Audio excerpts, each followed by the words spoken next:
कलंदर्स आए and score उन्होंने किया, रन ऑन बोर्ड किए 166, 5 विकेटों के नुकसान पे। मुल्तान सुल्तान की अगर हम बात करें 170 रन जो है उन्होंने चेस किए 5 विकेटों के नुकसान पे, लेकिन 17 ओवर तक मैच फंसा हुआ था। आज तजुर्बा काम आया। आज किस तरीके से जैसे ही डेविड विले जो है वो आउट होते हैं शाहीन के ओवर पे, अंपायर कॉल भी आजकल बड़ी कंट्रोवर्शियल बनती जा रही है। हम ओडीआई एशिया कप की बात करें, हम ओडीआई वर्ल्ड कप की बात करें या हम आज के मैच की बात करें, इस पे भी एक सवालिया निशान है कि वो जो अंपायर कॉल थी एलबीडब्ल्यू की, क्या वो सही थी या नहीं। डिबेट करेंगे बात पे, लेकिन बात तो ये है कि वो फंसा हुआ मैच जो 17 ओवर तक फंसा हुआ था, कैसे इफ्तिखार ने आके 11 बॉल्स पे 34 रन ऑन बोर्ड किए जनाब, छक्के चौके करके 309 की स्ट्राइक रेट मेंटेन की। व्हाट अ ब्यूटी इफ्तिखार, मतलब आपने हमारी चेहरों पे मुस्कुराहट सी बिखेर दी, क्योंकि वो होता है ना कि कई अरसा हो गया आपको इस तरह परफॉर्म करता देख के, और आज लगा कि okay he is back with the bang. Anyways, इसी नोट के साथ I would like to welcome my panelist. एक तरफ जनाब हमारे साथ फॉर्मर कैप्टन है पाकिस्तानी टीम के, जी हां, जिनके बारे में हम कहते हैं कि लिविंग लेजेंड हैं।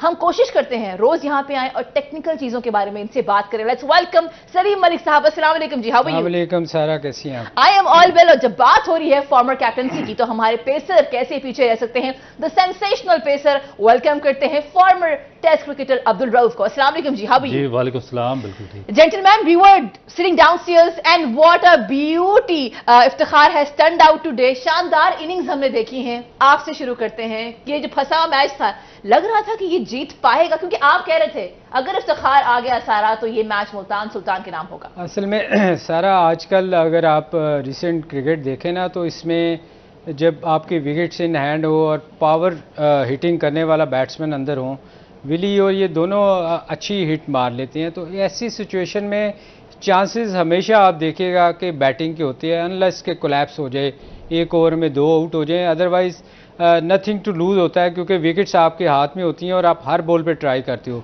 तो किसी भी बॉलर के लिए बड़ा मुश्किल होता है, अनलेस कि वो उसको यॉर्कर करने बहुत अच्छे आते हों। और इफ्तिखार जैसे एक्सपीरियंस बैट्समैन के लिए मेरा ख्याल है उसने पहले भी कई दफ़ा ऐसा हुआ है कि पावर हिटिंग उसने बड़ी अच्छी करता है। तो मेरा ख्याल है ये उसको बेस्ट मौका मिला था कि आखिरी ओवर में 3 ओवर्स में उसने जो स्कोर किया है, मेरा ख्याल है उसको पूरा क्रेडिट जाता है। और इससे अच्छी इनिंग मेरा ख्याल इस टूर्नामेंट में जब से शुरू हुआ है 4-5 मैच हुए हैं, आज का मैच हमें थोड़ा सा एक्साइटेड लगा है। और वो हमें शुक्रिया इफ्तिखार का करना चाहिए कि उसने हमें एक्साइटमेंट दी है लोगों को। अच्छा, जहां हम बात करें, देखिए मैच का जो आज टर्निंग पॉइंट है वो इफ्तिखार साबित हुए। Mohammad Rizwan, no doubt about it, जो उनका हमने नॉक देखा है, जिस शानदार तरीके से आज रिजवान ने खेला है, ये तो बात सही है, लेकिन उसके बाद जिम्मेदारी किसने अपने कांधों पे उठाई? कोई और ना निभा सका। लेकिन जब इफ्तिखार साहब आए हैं जनाब, उन्होंने कहा कि जी आई एम ऑल हियर। तो वो जो बीच के इनके बैटर्स थे वो क्यों नहीं कर पाए आज परफॉर्मेंस? मैं सवाल पूछती हूँ आपसे। हेंड्रिक्स की बात करें, हम पिछले मैचेस में देख रहे हैं हेंड्रिक्स हैज बीन अमेजिंग। हम मिलान की बात करें, आज दे वर अनएबल टू परफॉर्म। आज डेविड मिलान तो he got out for golden duck. तो व्हाट हैपेंड टू देम? देखिए, मेरा ख्याल है कि जो लास्ट मैचेस आपने देखे हैं, पहला मैच में हेंड्रिक्स और मिलान दोनों ने बहुत अच्छी बैटिंग की है।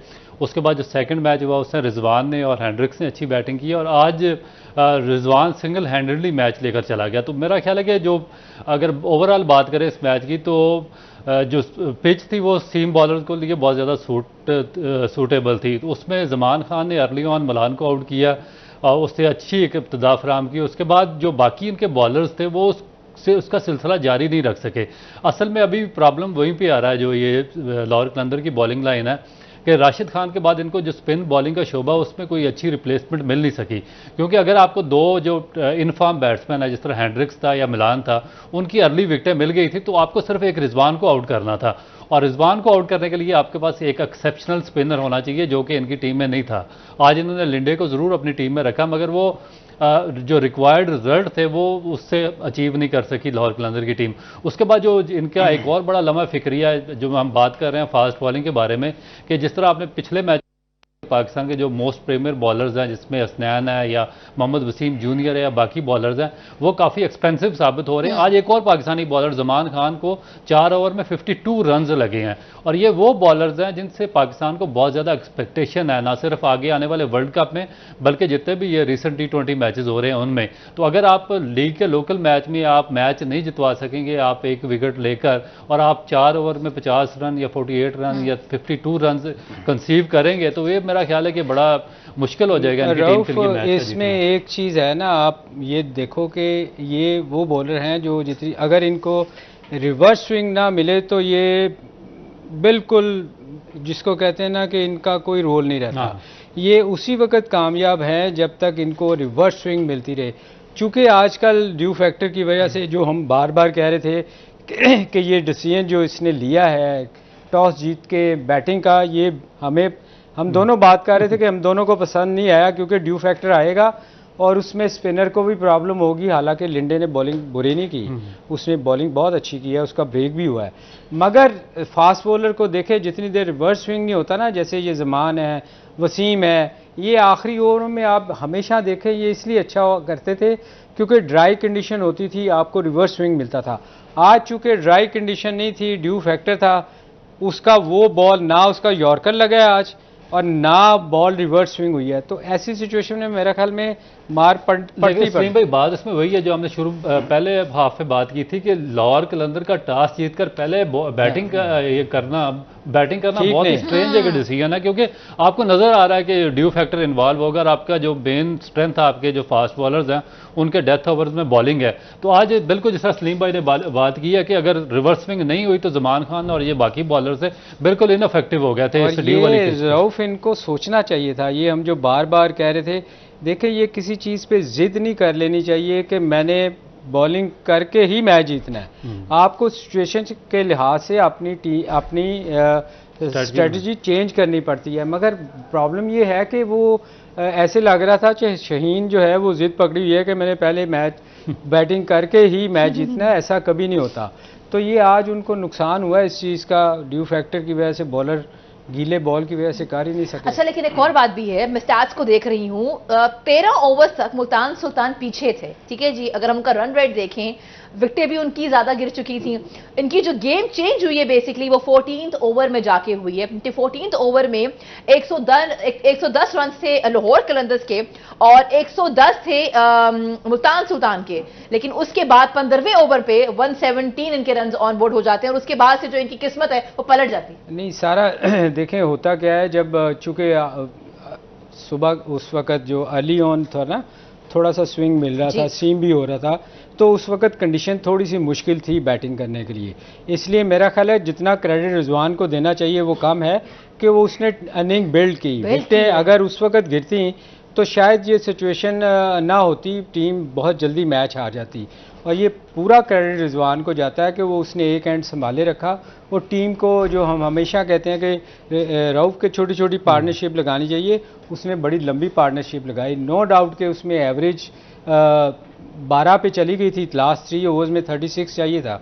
मगर ऐसी सिचुएशन में आप देखिएगा, हमेशा जब भी ऐसी सिचुएशन होएगी, अगर विकेट्स इन हैंड होंगी तो बड़ा कम चांसेस होएगा कि बैटिंग करने वाली टीम हारेगी, क्योंकि ग्राउंड छोटी हैं, बाउंड्रीज बिल्कुल छोटी सी 50 गज 60 गज की बाउंड्री है, उसमें स्कोर होने के चांसेस ज्यादा होते हैं। अच्छा, जहां ये बात हो रही है वहां आई एम वेरी कंसर्न, क्योंकि देखिए जी क्वेश्चन मार्क खड़े हो चुके हैं लाहौर कलंदर्स को लेके। डिफेंडिंग चैंपियंस हैं, मुझे पता नहीं क्यों समहाउ इंग्लैंड याद आ रहा है जो वर्ल्ड कप में इंग्लैंड के साथ हुआ था। आई डोंट वांट कि वो ऐसा हो, लेकिन लग ऐसी रहा है कि एक तरफ हारने की हैट्रिक हो चुकी है लाहौर कलंदर्स की और दूसरी तरफ मुल्तान कलंदर्स की जीत की हैट्रिक हो चुकी है। सो इसके ऊपर बात करना जरूरी है कि what is wrong with Lahore Qalandars, कौन से एरियाज हैं जिस पे काम करना चाहिए। लेकिन अभी के लिए I have to move on a short commercial break. हमारे साथ रहिएगा, in fact you can call and you can send your questions, ताकि हम आपके क्वेश्चंस, आपका नाम लेके इस शो में शामिल करें। Stay with us.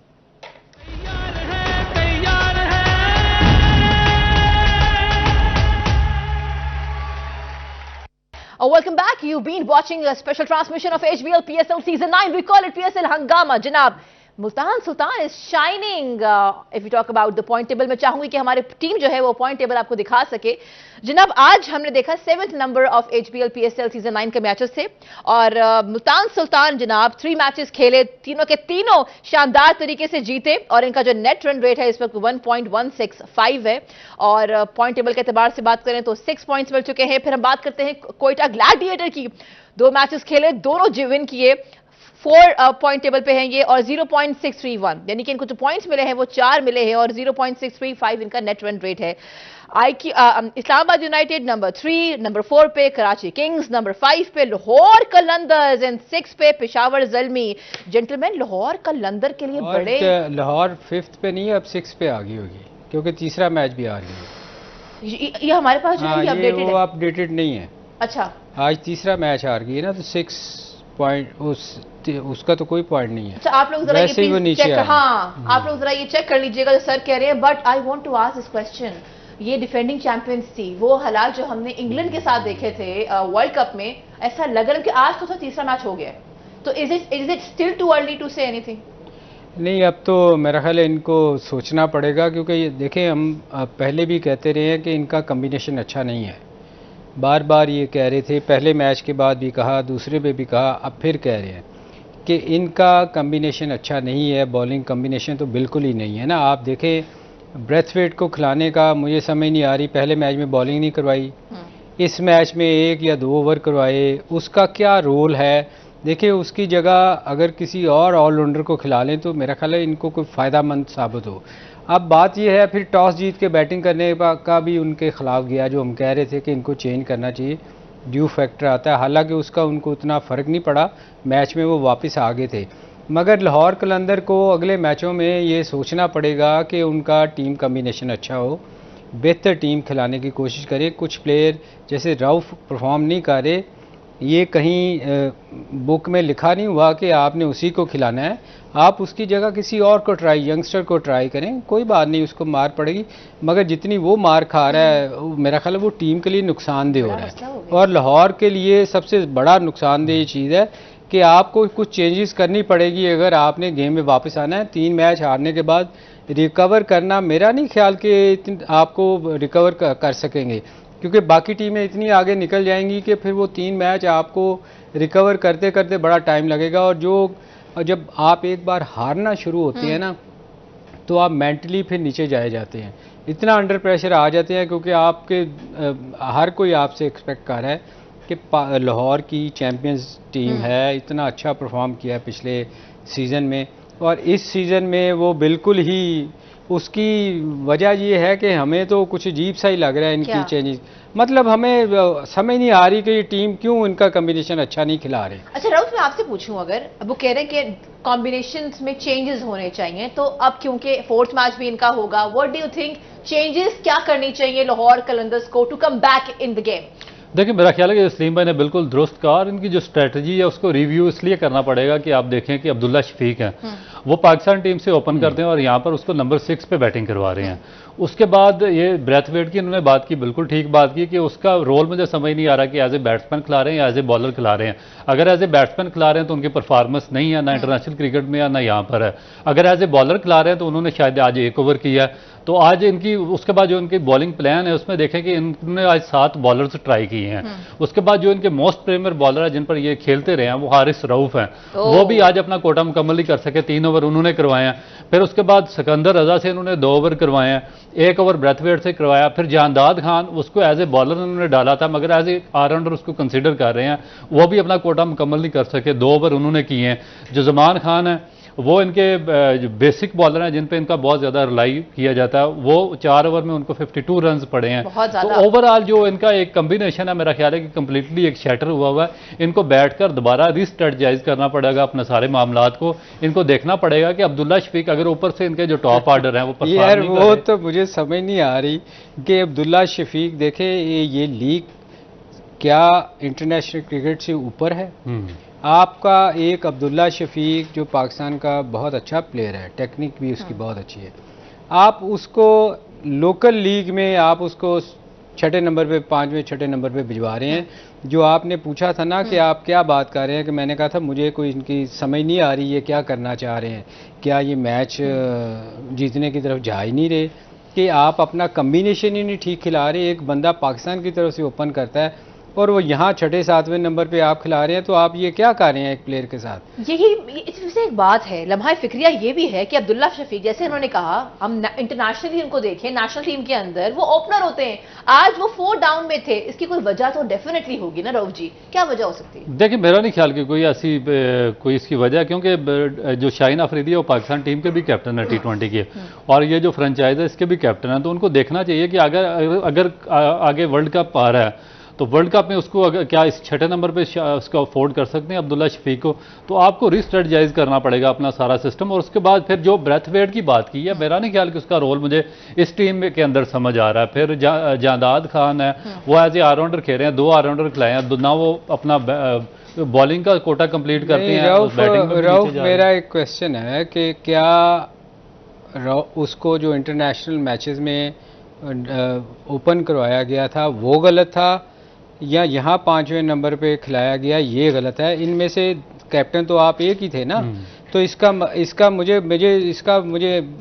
इनसे आंसर चाहिए कि यार एक बंदा आप उसको आपकी कप्तानी में वो ओपन करता है और आपकी कप्तानी में लीग में जिसकी कोई इतनी उसके नज़दीक कोई वैल्यू नहीं है, वहाँ उसको आप छठे नंबर पे भिजवा रहे हैं ना, ये मुझे चीज समझ रहो, उस पे थोड़ा सा मुझे है ना। इनकी टोटल देखें ना, ये बात जिस तरह सलीम भाई ने किया कि आप किसी सूरत भी उसको नंबर 6 पर, वो पाकिस्तान टीम का ओपनिंग बैट्समैन नंबर 6 पर कैसे खेल सकता है वो। इसी तरह मुझे आप शावर की टीम भी सलीम भाई देख लें कि वो भी आसफ अली हमारा मेन बैट्समैन, आप उसको खिलाते रहे हैं, नंबर 7 पे उसको खिला रहे हैं, फिर आमिर जमाल को नंबर 8 पे खिला रहे हैं, तो आप अपने जो प्लेयर है, आप अपनी जो प्रोडक्ट है उसको जाया कर रहे हैं इस तरीके से। मुझे तो ये समझ में नहीं आ रहा है कि जब भी आतिफ राना साहब से बात होती है, ऑफ कोर्स उन्होंने बहुत सारे पैकेजेस जो हैं वो इंट्रोड्यूस किए हैं, जमान खान हमारे सामने है, हारिस रऊफ भी हमारे सामने है, और इस बार ये कहा गया था कि we have gotten a surprise package. ठीक है जी, डिफेंडिंग चैंपियंस हैं, कोई सरप्राइज पैकेज भी होगा, तो वो सरप्राइज पैकेज क्या था? ये तो शॉकिंग पैकेज लग रहा है मुझे। सरप्राइज अभी तक के लिए तो शॉकिंग पैकेज ही है। और फिर उसके बाद सबसे बड़ा चीज ये है कि टॉस जीतकर आप जहां पे बहुत ज्यादा ड्यू फैक्टर इन्वॉल्व है, वहां पर आप सेकंड बॉलिंग कर रहे हैं, तो उसमें तो फिर आप बिल्कुल अपने जो बॉलर्स हैं उनको जीरो कर देंगे, ना आपकी रिवर्स स्विंग होगी, ना आपका ब्रेक होगा, और ना आप मैच में रिजल्ट। ये है कि हम इसीलिए तो कह रहे हैं कि हमें समझ नहीं आ रही कि ये क्या हो क्या रहा है। कॉम्बिनेशंस आपके डिस्टर्ब हैं, ओपनर को आपने भेज दिया है 4 डाउन में, सरप्राइज पैकेज आपको शॉकिंग पैकेज में तब्दील हो चुका है।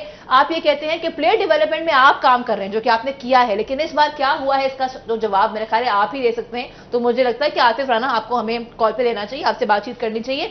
But I want to ask you something, बड़ा एक स्ट्रेट क्वेश्चन मेरे माइंड में आया है, you can guide me better on this sir.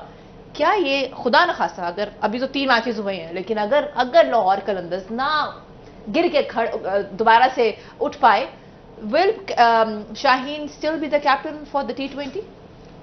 देखिए ये तो क्रिकेट बोर्ड की मर्जी है ना कि वो किसको कप्तान बनाती है। पर आपको क्या लगता है? देखें वो अभी बहुत यंग है, मेरे ख्याल उसको बहुत सारी चीज़ें सीखने की ज़रूरत है। चूँकि आपके पास बहुत सारे लोगों ने इश्यूज़ उठाए थे बाबर की कप्तानी पे, तो मैंने एक दफ़ा कहा था कि बाबर को मशवरा दिया था, जो मैं कभी किसी को नहीं देता, सिर्फ बाबर एक बंदा था जिसको मैंने कहा था बाबर ये कप्तानी छोड़ दो, ये तुम्हारी मिन्नतें करेंगे क्योंकि किसी को कप्तानी करनी आती नहीं है, ये पीछे पड़े हुए हैं फ्रेंचाइजीज वाले कि हमारा कप्तान होना चाहिए, हर कोई चाह रहा था अपना कप्तान बनना। तो बात ये है कि ये पता चल जाएगा आपको कुछ देर के बाद, ये जब बाबर के पीछे पड़ेंगे फिर कि बाबर खुदा के लिए कप्तानी वापस ले। अच्छा, वैसे हम देख रहे हैं, पता नहीं आई थिंक 1-2 महीने से ये खबरें, पता नहीं रूमर्स ही हैं कि बाबर आजम को लोग चाहते हैं दोबारा से कैप्टनसी की तरफ आए। तो I have no idea absolutely, लेकिन एक चीज जरूर मैं आपसे डिस्कस करना चाहूंगी, क्योंकि हम डिस्कशन कर रहे थे कि जो मैचेस हैं वो बढ़ेंगे पिंडी की तरफ और कराची की तरफ, तो जो रिजल्ट्स हैं वो डिफरेंट नजर आएंगे। लाहौर कलंदर्स लाहौर में और मुल्तान में तो ना जीत पाई, क्या कराची और पिंडी उनको फेवर करेगी?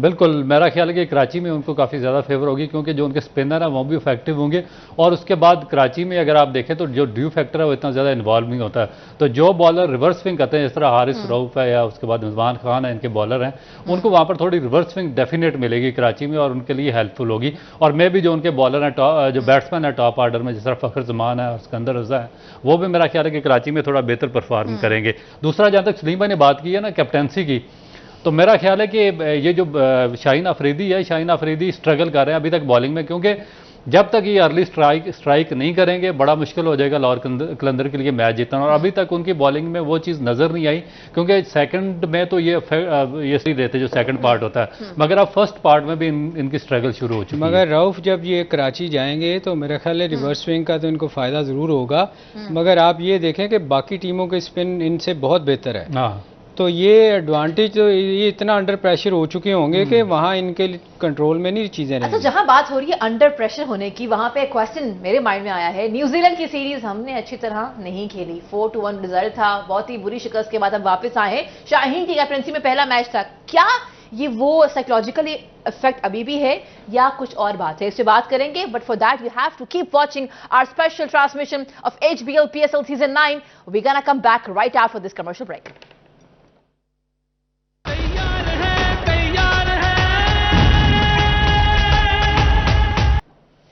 वेलकम बैक जी, you been watching Cadbury Dairy Milk PSL Hungama. आज 7th नंबर ऑफ मैच था बिटवीन लाहौर कलंदर्स एंड मुल्तान सुल्तान, और कितनी शानदार इनिंग्स हमें देखने को मिली है। एक तरफ रिजवान की इनिंग्स, फिर एक वक्फा सा आया और इफ्तिखार आए, उन्होंने तजुर्बा दिखाया कि देखिए जी इस तरीके से करते हैं मैच फिनिशर। और हम देख रहे थे मीडिया से बात करते हुए, सिकंदर बख्श से बात करते हुए, जिस तरीके से रिजवान ने कहा कि दुनिया के जो टॉप फिनिशर हैं वो दिन दूर नहीं कि इनका नाम उसमें आ जाए। आई हैव अ क्वेश्चन, जहां हम ये बात कर रहे हैं शानदार इनिंग्स इन दोनों की बैटिंग के एतबार से, वहां हम कैसे बोल सकते हैं कि PSL की जब भी हम बात करते हैं तो जो बॉलिंग का स्टैंडर्ड है वो दुनिया भर की जितनी भी लीग्स हैं उससे ऊपर माना जाता है, चाहे हम फील्डिंग की बात करें। But what happened to PSL season 9, क्योंकि जेंटलमैन इस बार जो हम देख रहे हैं रोज 5-6 कैचेस ड्रॉप हो रहे हैं। बात करते हुए सिकंदर से रिजवान ने भी कहा कि देखिए जी वो तो गड़बड़ सिर्फ हमसे नहीं हो रही, सारी टीम से ही हो रही है इन जनरल। एक चीज मैं नोटिस कर रही थी, उसामा मीर ने भी कैच ड्रॉप किया है आज सिकंदर रजा का, फिर खुशदिल शाह ने 3 कैचेस ड्रॉप किए हैं। तो सर मैं आपसे पूछना चाहूंगी, what is happening with the catches this time? मुझे मैं क्योंकि मैं अच्छा, इस पे देखिए प्रॉब्लम ये है कि सिर्फ ये छोटे मोटे नहीं है जिस तरह रिजवान ने बात की, ये एक बड़ा एक क्वेश्चन मार्क है, क्योंकि PSL एक बहुत बड़ा ब्रांड है और ये इक्वली कंसीडर की जाती है IPL की और बिग बैश के। और उसमें अगर फील्डिंग का स्टैंडर्ड इस तरह बिल्कुल लो क्वालिटी का होगा तो फिर हम अपने आप को एक तो नीचे लेकर चले जाएंगे और फिर हमारी जो लीग है एक क्वेश्चन मार्क बन जाएगी ऑल ओवर द वर्ल्ड। तो मेरा ख्याल है कि जो पाकिस्तान टीम का जो कोचिंग स्टाफ है, जो काफ़ी अरसे से 10-10 साल से जो लोग इन्होंने कोचिंग स्टाफ में भर्ती किए हुए हैं, फील्डिंग कोचेज हैं, उनको भी देखना चाहिए कि वो क्या सिखाते रहे हैं। कि खुशदिल शाह पिछले 8 साल से पाकिस्तान का हिस्सा है और एक मैच में 3 कैच छोड़ रहा है, फिर हर मैचेस में उनसे कैचेस ड्रॉप हो रहे हैं। इसी तरह उसामा मीर का आपने देखा कि जो साउथ अफ्रीका के खिलाफ वर्ल्ड कप का मैच था उसमें उन्होंने बड़ा एक लॉलीपॉप कैच छोड़ा था और पाकिस्तान को बाहर करवा दिया था। अभी दोबारा हर मैच में वो कैचेस छोड़ रहे हैं। फिर आपके जो बाकी प्लेयर्स हैं ना उनसे सीधा बॉल पकड़ा जा रहा है, सीधे बॉल फंबल हो रहे हैं, उनसे कैचेस पकड़े नहीं जा रहे। टेक्निक इंतहाई शैटर्ड टेक्निक है। मैं कहता हूं कि इस तरह की जो टेक्निक जो हमारी टॉप क्रिकेट खेल रहे हैं, इस तरह के स्कूल के बच्चों की टेक्निक उनसे बेहतर होती है। तो मेरा ख्याल है कि बहुत ही पुअर चीज स्टैंडर्ड नजर आ रहा है, इसको बेहतर करने की जरूरत है। इनके कौन है इनके कोचेज वगैरह, ये जो इनको इतनी देर हो गई है, हमारी फील्डिंग आज तक अभी तक इम्प्रूव नहीं हो सकी। सलीम भाई, 2 बंदे तो मैं देख रहा हूँ, एक तो मजीद है और एक मोहसिन रशीद है। पिछले 20-20 साल से पाकिस्तान क्रिकेट अकेडमी में घुसे हुए हैं। नहीं, ये मजीद और ये इनका कभी आपने नाम सुना है? मैंने तो कभी नहीं सुना, पता नहीं, इधर ही देखते हैं कि जब नेशनल अकेडमी जाएं तो ये पाकिस्तान टीम के साथ होते हैं, कभी आगे पीछे होते हैं, और यही फ्रेंचाइज की टीमों के साथ भी यही होते हैं, पाकिस्तान टीम के साथ भी यही होते हैं, जूनियर टीमों के साथ भी ये 2-2, 3-3 नाम है, यही काफ़ी अरसे से लगे हुए। मुझे लगता है कि इनका आपस में कुछ गट्स जोड़ है। अच्छा, इसमें सारा एक और चीज़ है टेक्निकली, वो ये है कि इनको देखें ये पाकिस्तान की तरफ से खेल रहे हैं, अभी तक इनको ये नहीं पता कि कैच कैसे पकड़ते हैं। आज अगर आप जमान का उसका खुशदिल ने जो छोड़ा वो डाइव मार के जो कैच, वो उसने तो वो हर मैच में ही गिरा रहा है ना, हर मैच में हमारी। अगर PSL फ्लॉप होगा तो ये फील्डिंग की वजह से होगा, क्योंकि इतनी गंदी फील्डिंग तो शायद क्लब क्रिकेट में आपको देखने नहीं मिलती जितनी हमारे इस PSL में नज़र आ रही है। अभी स्टार्ट हुआ है और मेरा ख्याल 15 कैच मैं देख चुका हूं कि गिरे हैं। तो आज देखें उसने, ये देखें ये कैच जो करने का उसका तरीका है, उसको यही नहीं पता पाकिस्तान के लिए खेलता रहा कि बंदा के कैच कैसे पकड़ते हैं। जब आप बॉल से आगे निकल जाएंगे तो आप ऐसे कैसे करेंगे, आपके मुंह पे असूलन तो अगर आपने गलती कर ही दी है तो आपका स्टाइल तो ये होना चाहिए था ना कि आपके बॉल कम से कम इधर लगे, आप यूं जाए जा रहे हैं, इधर बॉल लग रही है। तो ये चीज़ें देखें, ये बड़ा सवालिया निशान है हमारे पाकिस्तान क्रिकेट बोर्ड पे भी, क्योंकि हम बार बार इसलिए कहते हैं क्योंकि हमारे चैनल से मोशन स्पीड हमारे चैनल से हैं, वो चेयरमैन आए हैं, उनको ये चीज़ें देखनी चाहिए कि ये जो इतने इतने सालों से लोग इस फील्ड में हैं और हमारी टीम अभी तक फील्डिंग इंप्रूव नहीं कर सकी बल्कि नीचे जा रही है। अच्छा, ये बहुत बड़ी बात कह दी है सर ने हमारे शो के तवज्जुह से कि देखिए जी पीएसएल अगर फ्लॉप हुआ तो वो अपनी पुअर फील्डिंग की वजह से होगा, बिकॉज आज 7th मैच था and what are you guys doing, मतलब आप एक मैच्योर प्रोफेशनल प्लेयर हैं, इंटरनेशनली खेलते हैं। तो ये एक क्वेश्चन है जो कि सारे फ्रेंचाइज ओनर्स, आई होप आप लोग सुन रहे हो और ये जो मैसेज है आप तक डिलीवर हो। हैविंग सेड दैट, हमने साहिबजादा फरहान की आज इनिंग इंप्रेसिव नहीं थी जनाब, 2 रन बनाए 8 रन पे, इससे पहले ही वाज गुड, लेकिन आपने उस दिन लिखा था कि उनकी टेक्निक में कोई इशू है। आज भी वो स्लिप में आउट हुए हैं, इफ्तिखार ने कैच पकड़ा, मोहम्मद अली का ओवर था। Sir, how would you describe his technique? देखिए, मुझे थोड़ा सा ना, मैंने उसकी बहुत तारीफ की हुई है और चूंकि मैं उसको खेलते हुए ये पिछले 3 इनिंग्स में देखा है और उसने 2 मैचों में 50 किया है, इसमें कोई शक नहीं। उसने बहुत स्कोर किया पाकिस्तान के लिए। मुझे थोड़ा सा उसकी, मैं रऊफ को उस दिन भी बता रहा था कि पहले 2 मैच मैंने उसके देखे हैं, आउट स्विंग पे वो उसकी छोटी सी टांग निकालता है और जो उसको आगे आउट स्विंग करेगा बाहर फर्स्ट क्लास मैचेस में तो वो छोड़ सकता है, क्योंकि यहाँ हर बॉल पे आपने स्कोर करना होता है। तो उसकी इस T20 में उसकी टेक्निक थोड़ी सी मुझे लगता है गड़बड़ है कि वो छोटी सी टांग निकाल के सीधा जाता है, ऑफ साइड पे जो बॉल होएगी वो उसकी बॉडी से दूर हो जाएगी और उसमें उसको प्रॉब्लम होगी।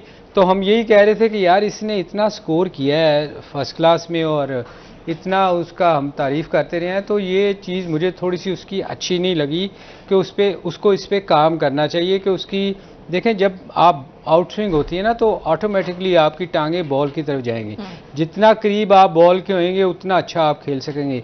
बॉडी से अवे अगर आप बॉल चला जाएगा तो आपके लिए बड़ी मुश्किल होगी और आज वो उसी तरह आउट हुआ है। तो मेरा ख्याल उसको इस पर काम करने की ज़रूरत है। हमारा यंगस्टर है, बड़ा अच्छा प्लेयर है, उसने डोमेस्टिक में बड़ा अच्छा स्कोर किया हुआ है, 2 मैचों में 50 किए हैं। जहां सीम स्विंग होएगा, स्पेशली T20 की बात कर रहा हूँ, टेस्ट मैच या वनडे में शायद वो उसको छोड़ दे, मगर यहाँ आके आपको हर बॉल पे स्कोर चाहिए होता है, तो यहाँ उस पर थोड़ा काम उसको अपनी इस टेक्निक पे करना चाहिए। अच्छा, यहाँ पे हमने आज डिस्कस की टेक्निक्स भी, हमने शाहीन की कैप्टनसी को भी डिस्कस किया। We had to ask about the New Zealand series, वो हम आई थिंक कल कवर करेंगे बिकॉज टाइम जो है वो खत्म हो चुका है।